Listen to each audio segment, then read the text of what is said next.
आज तो आलम ये है, सूद के बारे में बयान कर दो, सूद खाने वाले को तकलीफ़ लग जाएगी। अगर रिश्वत खाने वाले को बारे में बोल दिया जाए, उन्हें तकलीफ़ लग जाएगी।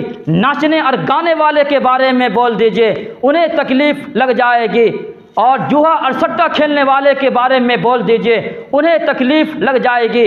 बेहयाई और जो है फहाशी फैलाने वाले के बारे में अगर आप बोल दीजिए, उन्हें तकलीफ़ लग जाएगी। तो मैं कहना ये चाहता हूँ कि आप सुनना क्या चाहते हैं, आप कहना क्या चाहते हैं? किसी आलिम को अपने मातहत बयान करने का आदी बनाना चाहते हैं? क्या चाहते हैं आप आलिम को अपने मातहत बनाना चाहते हैं? क्या चाहते हैं आप? क्या आलिम आपसे पूछ करके बयान करेगा? हालात ज़िंदगी आप बेहतर जानेंगे, वो आलिम जानेगा जो माशरे के बारे में रहता है और कुरान और हदीस को उसने पढ़ करके आया है।